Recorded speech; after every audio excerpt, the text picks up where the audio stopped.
अस्सलाम वालेकुम। हसन निसार साहब से सवाल किया गया है रजब भट्ट के बारे में, और ये सवाल किसी डिजिटल प्रोग्राम में, किसी सोशल मीडिया के प्रोग्राम में नहीं, बल्कि नेशनल टीवी पे, समा टीवी पे उनका जो प्रोग्राम है, I think black and white उसका नाम है, उसमें ये सवाल उनसे पूछा गया है रजब भट्ट के बारे, जो भी इनका मामला चल रहे हैं। मुझे तो सवाल भी अब सही तरह याद नहीं है, ना ही उन्होंने क्या जवाब दिया है ये भी इसी तरह याद नहीं। मेरे लिए तो ये सब कुछ इरेलीवेंट हो गया है। मैं जब से मैंने ये क्लिप देखा, उनसे ये सवाल पूछा गया, मैं तब से एक अजीब सी हैरत में मुब्तला हूँ। मतलब मुझे समझ नहीं आ रहा कि एक इतने बड़े स्टेचर का आदमी, इतना इल्मी अदबी शख्सियत, हसन निसार, पूरी ज़िंदगी जिन्होंने सहाफ़त को दी, और वो भी सहाफ़त रिपोर्टिंग वाली नहीं, बड़ा ज़ाहिर है तज्ज़िया करते हैं वो, कॉलम्स लिखते हैं। एक बड़ा उनकी पहचान है इस मामले में कि वो एक इल्मी और अदबी शख्सियत हैं। अब बेशक आपके उनसे हज़ारों इख्तिलाफ़ात हों, उनके थॉट्स ऐसे हैं, जो भी उनके व्यूज़ हैं पॉलिटिकल या अदरवाइज़ जो भी उनके व्यूज़ हैं, उससे बेशक हज़ारों इख्तिलाफ़ात हों आपकी या इत्तेफाक करते हो आप। मैं भी बहुत सी चीज़ों से इख्तिलाफ़ रखता हूँ उनकी, लेकिन अजीब मुझे लगा कि,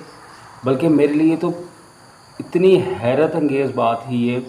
कि हसन निसार बैठे हुए स्क्रीन पे, और वो जो पट्टी लगी होती है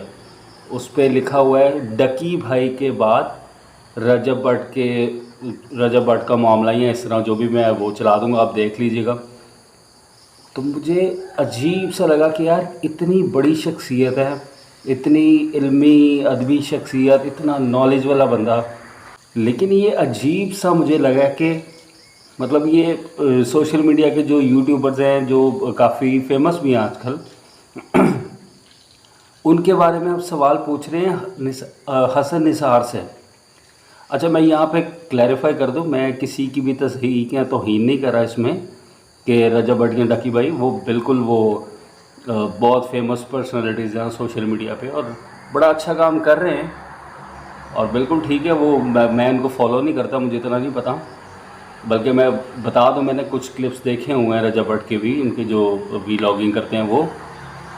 लोग तो बड़ा प्रोपेगेंडा शायद करते हैं, या आई डोंट नो कि वो सही कहते हैं या गलत कहते हैं, कि वो गलत कोई फैमिली वीलॉगिंग करते हैं कि नहीं। मैंने जहाँ तक देखा है कुछ क्लिप्स उनके,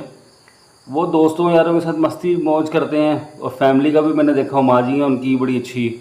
उनके साथ भी मस्ती मजाक करते रहते हैं, अपनी सिस्टर के साथ भी। और मतलब मुझे तो कभी भी कोई ऐसा क्लिप मेरी आंखों के सामने से नहीं बेहतर गुजरा कि कुछ गलत उसमें बड़ा हो रहा हो। हुआ भी होगा अगर लोग इतना तनकीद करते हैं। बहरहाल मेरा ये टॉपिक नहीं है अभी, और ना ही मैं कोई उनकी तौहीन कर रहा हूँ, लेकिन मैं हैरान हूँ सिर्फ इस बात पे कि हसन निसार जैसा आदमी बैठा हुआ है प्रोग्राम में, और आप सवाल क्या कर रहे हैं। वो शायद जो वकला का मामला हुआ उसके बारे में सवाल होगा, वो भी गलत हुआ उनके साथ, रजब भट्ट के साथ। वो मैं उसके बारे में भी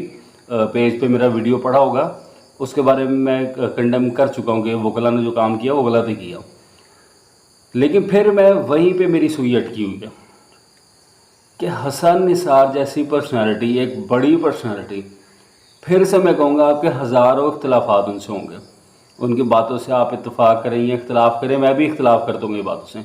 लेकिन कम अज़ कम ये तो सब मानते होंगे ना कि वो एक इल्मी अदबी शख्सियत हैं। ये अच्छा, अब इसमें गलती ज़ाहिर है हसन निसार साहब की तो नहीं है, ना ही वो जो एंकर पर्सन बैठी हैं,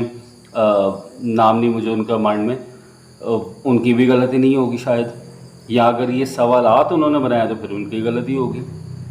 ये सवाल बनाने वाला जो है, इसके ऊपर मुझे हैरत है कि आपको यही नहीं समझ, आपको ये पता ही नहीं है कि आपने किस बंदे को प्रोग्राम में बिठाया हुआ जवाबात लेने के लिए या तज्जिया करने के लिए। यार अगर आपको सवाल नहीं मिल रहे तो आप उनको इतना ही सिर्फ कह देते हैं कि हसन साहब 2 शेर आज सुना दें, तो वो इतने कोई अच्छे शेर आपको सुना देते हैं कि आपको उससे कुछ ना कुछ इल्म हासिल हो जाता है, या कोई इल्मी बात पूछ लेते हैं उनसे। कहने का मतलब है कि अगर ऐसी शख्सियात आपके पास मौजूद हैं तो आप उनका फ़ायदा क्यों नहीं उठाते। आप उनसे अजीब सवाल कर रहे हैं रजब भट्ट के मामले में, मतलब कितना अजीब लगेगा, और अजीब लगा मुझे कि حسن نثار صاحب بیٹھے اور وہ پٹی بھی لکھے ڈکی بھائی کے بعد رجب بٹ کا معاملہ بہت عجیب مجھے لگا ہے. بس اتنا ہی.